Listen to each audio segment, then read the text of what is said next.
All right, this is episode 87 of the Theater School, no, 88 of Theater School Rejects podcast or something like that.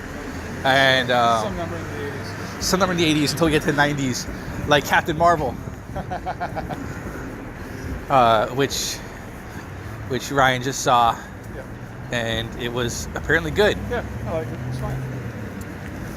Had a good time. See, and I got no I interest. laughed, I cried. I got no interest whatsoever in seeing Captain Marvel.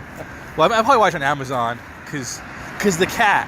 More than anything, I want to see the alien cat. Yeah. Nothing else. I'm not interested in the Skrulls. I just said the Skree. The Krulls and the Skree and their civil war that has been going on since 1950. Like, that's the longest lasting civil war in the fucking war. It's not really civil war. I call it civil war. They call it the Kree Skrull. Really, yeah, they've been fighting. They don't like each other. right. Krees are douchebags. Skrulls. Well, apparently the good guys in this, but I'm skeptical. Just a spoiler-ridden podcast right after that. No one's here to watch and listen to this about, oh man, what about Captain Marvel? Well, I just said that they're fighting and that the Skrulls are like apparently, well, who didn't know the Kree are douchebags? Right. There's never been every Kree, the best of them, Captain Marvel was like an uptight, militaristic fucking douchebag. And he was the best of them. And then the Skrulls, man. The changing your form to look like somebody else, that's a pretty shady attribute. It is. Like, what's your power? What's your racial calling card? We pretend to be your best friend, and you can't tell the difference. Why would you evolve that? I mean, I can see why you protective clothing and all that, but that's a whole different thing from I look just like this whole other person, and we sometimes get their powers. How? Well, reasons. Anyway, wow, that's 2 minutes of me ranting. Right. You wouldn't know it, but Crash Ryan is here. Doug X, not a fan of comic book conventions. I am not. I want things to make sense, and I love, which is why I love Powerman and Ironfist. Right. Powerman and Ironfist was simple. I know karate, you got steel hard skin. Well, he knew karate and he punched out a dragon. Well, he killed a dragon. Yeah. And because of that, he could occasionally make his fist as hard as iron. Yeah. Now, think about that. Follow that logic right there, because it's fun. Power Man had steel hard skin, meaning his whole body was as hard as steel all the fucking time. Yeah. Iron Fist, about 3 times a day, could make his fist like iron. Yeah. So he could have one tiny aspect of Power Man's power Right. 3 times a day. Yeah. They were a fucking well-balanced team right there. I will have my power all the time, and you can have a little bit of my power 3 times a day. Yeah. Well, he was also the living weapon. He was supposed to be the best martial artist in the Marvel universe. Which is why I said he knew karate, and I prioritized that over the fact that he could turn his fist like unto a thing of iron. I see. Because he had that power all the time. Right. And I liked that. It was great. They fought vampires. They fought Eunice the Untouchable once in a very memorable fight. Because Eunice was down his luck and he robbed like a tiny coffee shop for like $100 because he had seen better days. And Power Man and Iron Fist, and Power Man's like trying to punch Eunice, and Eunice is like, I can keep this up all day. And like Power Man's like, oh shit, I gotta think of something because punching's not working, and I all I've got in my arsenal is punching.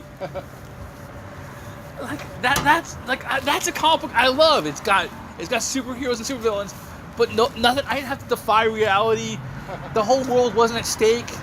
There was one kid who wanted his money back for his parents because they couldn't afford to lose a day's worth of income from their coffee shop because they didn't have insurance because they were in Harlem. That's all I want from a comic book. Here in the Netflix street level. No, because well, yeah, I did even then, it's not so much about the street level or not. It's just about tell me a story that makes sense within the confines of the story, where characters have stakes, and I don't have to I can hit the pause button on my disbelief. I don't have to fucking take my disbelief button and throw it in the fucking ocean. You were an Alpha Flight fan, right? I love Alpha Flight. Know why?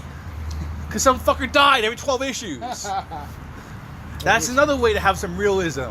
Oh, look, our superhero got killed because when everyone's throwing fucking laser beams around and explosions, somebody might die. That comic was a super bummer most of the time. Admittedly, looking back, I'm like, your gimmick is that somebody dies every 12 issues is kind of sad. But in contrast to all the other stuff, at least characters, there was some reason to get invested. People got hurt. And they had a dude who could do fucking super hard purples. Puck, come on, like that's what I'm talking about. What's your power? Cartwheels, man, and being short. Being short's a power? Yeah. Powers up the cartwheels. You can't do cartwheels if you're tall. That's why all the gymnasts are like women and they're all like 4.5 feet.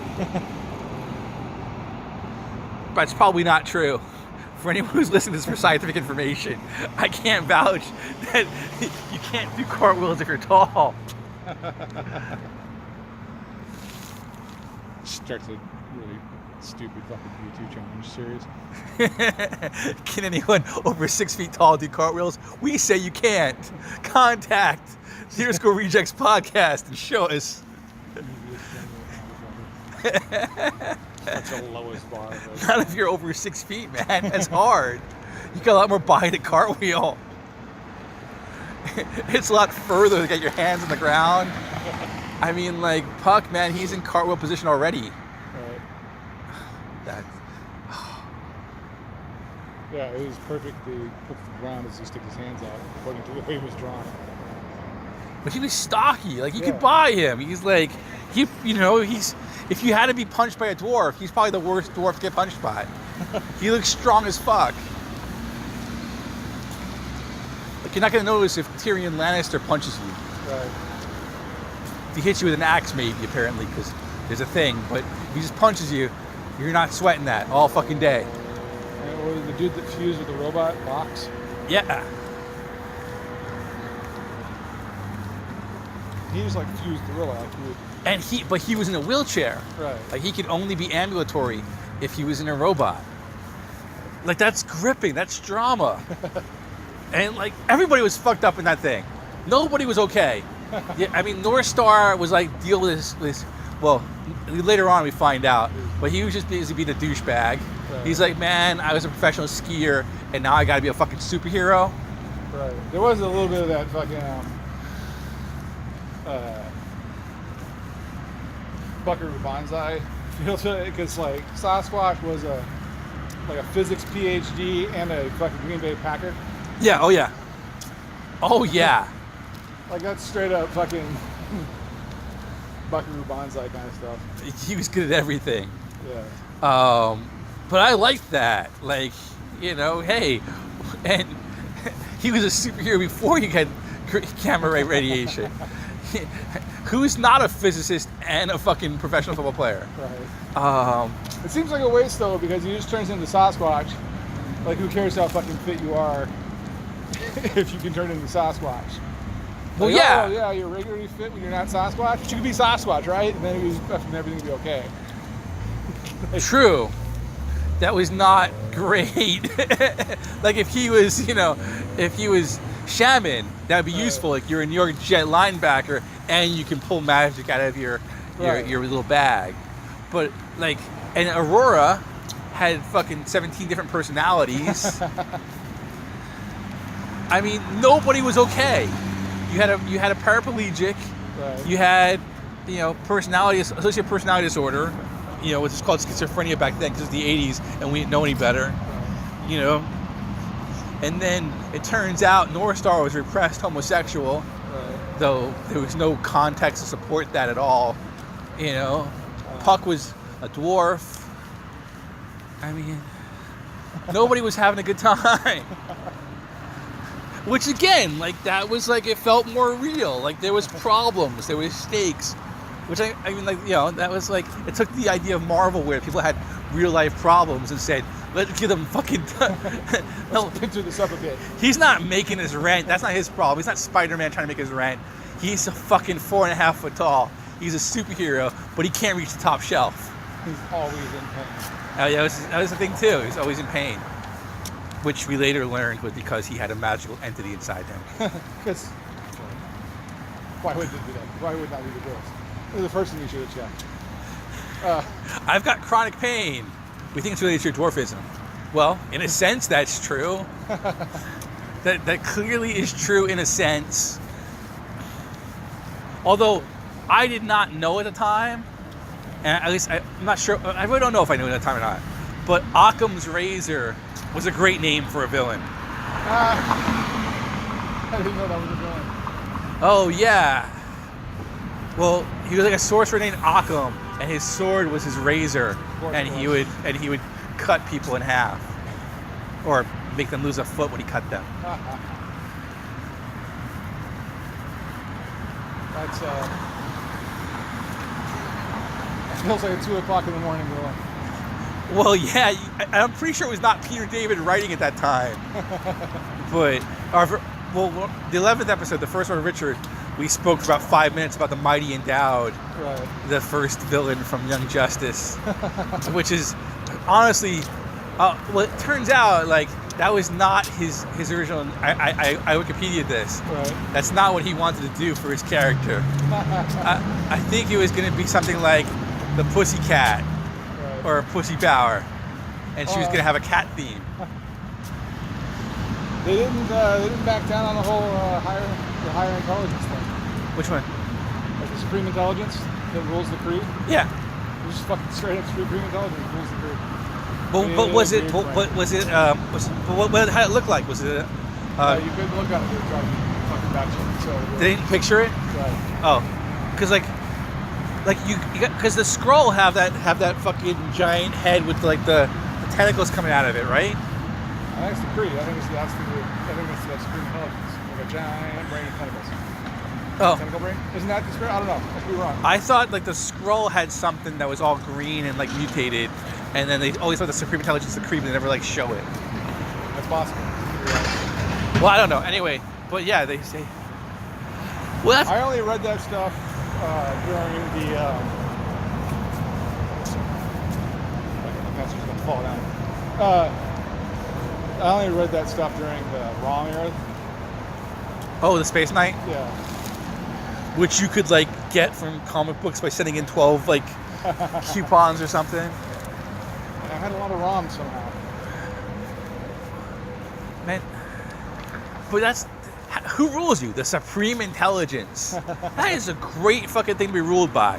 Like if if you couldn't have representative democracy, we got Donald Trump, At the very least, he's got good marketing. a very stable genius who hides his high school grades and transcripts. But like they've got the supreme intelligence. Although, like, again, I got great doubts about the supremacy of the intelligence if they can't beat the fucking Skrulls. Because the average Kree, they say, can lift like 5 tons, is super strong, and sometimes can fly for no apparent reason. And the Skrulls can change their shape. Well, this is, you don't always know when you're facing a Skrull. Admittedly, great spies. Absolutely great spies. But again, what do we call spies? What do they gather? Intelligence. So how supreme is your intelligence if the other enemy have complete access to it? I don't know. It just seems to me like there's a problem there. Well, I mean, there's got to be a number 2, I guess. Yeah, well, I mean, like they could have been against the Shi'ar. I mean, like they got fucking. Go ahead. They got Gladiator. Why did the fucking Gladiator? Why couldn't Gladiator just keep going? Gladiator be like, be stronger than the strongest person in the Marvel Universe. Why did they have to go? You know, what'd be fun. Let's make his power related to his confidence in himself. Who had that fucking idea? Oh, like, fucking Green Lantern's fucking weakness is yellow. It used to be wood. That too. I'm not sure that's better. Right. Well, I kind of like. It makes more sense. Like, oh, it can't affect wood. All right. That's sort of like there's a substance there. Right. So you're telling me if I take a car and I paint it yellow, suddenly you can't reach it? Yep. My Chevy Malibu Classic, completely invulnerable to fucking Green Lantern. But my willpower. Ah, And my Porsche. my willpower is defeated by yellow. And the dots. I had 3 yellow cars. Why did you have 3 yellow cars? Because I don't get to pick the color of my cars. Yes, you do, man. Just think about spray paint. All you gotta do is go to Home fucking Depot, and you can change the color of your car anytime you want. I'm colorblind. I don't know what it wind up being like. I could be painting that thing all sorts of crazy shit. I wouldn't even know it. Have somebody you trust do it for you. I don't trust nobody. Yes, yes. Zen warrior, super calm, at Crash Ryan, finally breaks down. I don't trust nobody. Well, when it comes to color, you guys are all dumb. We're not. You fucking... It's a conspiracy. We're all lying about colors, and you're the one seeing the world correctly. Well, that's an interesting thing, actually. Let's talk about that for a bit. Oh, God damn it. No, every time that someone goes like, hey, how do you know, like, color that I call, I saw red is the color that you call red? I'm like, I don't know, man. You guys all fucking agree on it. I'm just taking your word for it. Yeah. It doesn't look like red to me. Right. So fuck off. No, that's like a stoner conversation. Like, you genuinely have to take the word of people that reality is different than you perceive it. Right. That's fascinating. I mean, like, because we talk about, well, what if you experience that every day? Yeah. Like, am I right and the rest of the world is wrong? Or is the rest of the world right? Yeah. How much does that bother you? Not enough to fucking get the fucking sunglasses down. Oh, is there sunglasses to fix it? Yeah. That seems, wait, is that new? Yeah. Have there, because like, they can't always have been sunglasses to fix color blindness. No, there used to be a red contact they told me about when I was a kid. Like I put a red contact in my right eye or some shit. I'm not putting fucking shit contact. I would. Yeah, well, I was like, I don't think purple's important enough for me to poke my eye out every fucking morning, so I'll just fucking pass. I need prescription. I got really bad eyesight, and like even these are prescription. Right. But,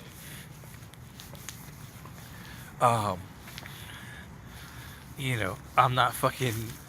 Because I'm like, my eyes are sensitive. I hate eye drops and shit. Right. You want me to put a thing in my eye so I can see better. Yeah, when I could just put something over my eyes and see all right. and see better. Yes. No. No, why on earth would I make that trade? Right. Well, you'll look better. Do you see what I'm working with? Like, if I was a beautiful woman and I'm like, maybe glasses significantly diminish my appearance and that might make my life more even then, I don't see how it gets to like putting your sticking your finger in your eye every fucking day and then changing out, put something new in your eye. Right. But like, it's not making a difference for me. No one's like, oh man, I thought you were ugly, but then you took off your glasses and you were less ugly. And you're still no hair, it didn't cascade down. Fucking A, man. Right. Dude. No, there's a lot of things that would be like, oh, you'd be more attractive. I don't care anymore. It's fine. That's not. Yeah, it's not. Glasses aren't a problem. Yeah, that's not the. That's not the the deal breaker. No. Although I was prideful, like I had fucking like BCG, like birth control glasses in the military, and I would only wear them to drive. Like I would literally go around, and I would just go through my life like without being able to see, unless I was behind the wheel, until I was like 23. Damn. Like I would obviously wear my glasses to drive, but like, and I could see just fine up close. Yeah. But like, and people were like, you're antisocial. You saw me across the street, you didn't wave. I'm like, I didn't fucking see you across the street. You saw me. I don't see you. Film school. That actually was referenced in the commercial. Okay. Yeah. Yeah. Did you see the commercial it was referenced? Well, now the fucking iPhone will fake bokeh for you. Yeah. And it's like, you bokeh my kid? Yeah. And I had no idea. What is bokeh? It's just fucking. You blur out for distance? It's a shallow depth of field, but what it's referring to is the shit that, like, the shapes that form out of these shit that's out of focus in the background. Uh-huh. That's the bokeh. So usually it's like when street lights become X's or stars or shit like that. Okay. I thought it was lens flare. No, lens flare is when you get several layers of it in a line. Okay. Because it's a prism. Gotcha. Well, so and what's the like spelling of it? Bokeh? Yeah. B-O-C-C-A. And is that an Italian term then? Probably. I don't know that. I don't actually know that. When you're like film school, I thought like you were like yes, Yeah, for the Italian term, Boccacelli. I didn't have to take that test in a while. So. For the Italian term, Baccarelli, or the director, Baccia. Yeah, I'm just taking your word for it. It sounds Italian. Well, I'm making it up too. I got no knowledge of this. Yeah. I'm asking you what it is. Clearly, this is not something I know about. Unlike my fucking professor in theater, who insisted the denouement was the high point of the action. No, it's the point after. I know. It's actually And I said that to him. I think you mean the climax, and that comes after. And he's like, no, the high point of the action. And I don't know if he was insane or just fucking with us, but sometimes he's just wrong. But I was trying to figure out how I could like answer the question because we have an oral exam to end the thing without my integrity. I'm like, well, what you call the denouement? Everyone else is gonna call it climax. No, it's like, well, that's what you call, and that's how I answered the question. That is what you have referred to as, and I thought that was a nice workaround. Yeah. I at no point conceded that was correct. I'm not getting this mark wrong on the next class's exam. I just wonder, like, but like he was like it was Long Beach, and he was the playwright in residence. Oh wow. Well, no, what was it? No, he was the drama urge. Like that was his title. Dramaturg. Yeah, and he was like, he was like, Oh, you cool. 65. That hurts. You can't be the dramaturg and get that part wrong. That's like literally your job. I know, but I honestly think that he was like conducting an experiment to see like who would just accept his alternate version of reality if he pushed hard enough. He's like Jack Black in School of Rock or something. Just winging it and see if no one ever fucking cares. No, I think he was like he was interested, like what level of peer pressure as authority figure could you force people to like reconvene reality in order to get a better grade. It was a direct science experiment. That's what I think. It was like the obedience experiments. Oh yeah, let's go back this way. The prison experiments. Yeah. How much theoretical damage would you do another person?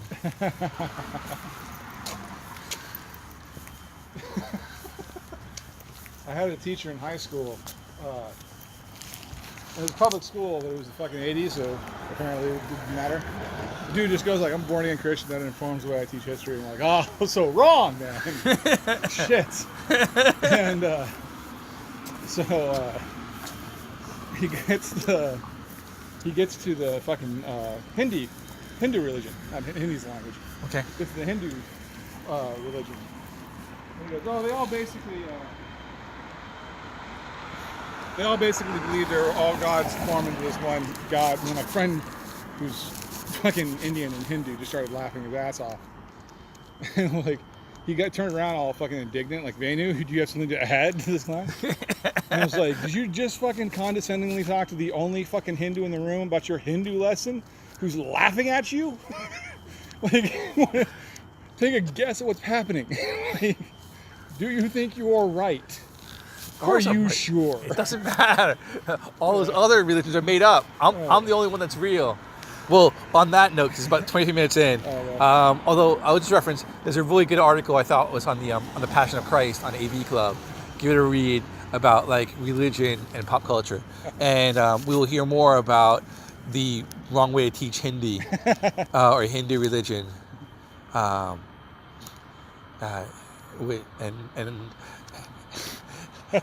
and all that stuff that goes with that.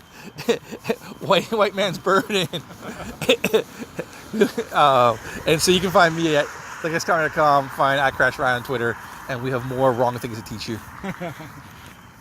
Oh, and I'm doubling down. You cannot do cartwheels if you're tall. No one over 6 feet can do cartwheels. That's all I'm saying.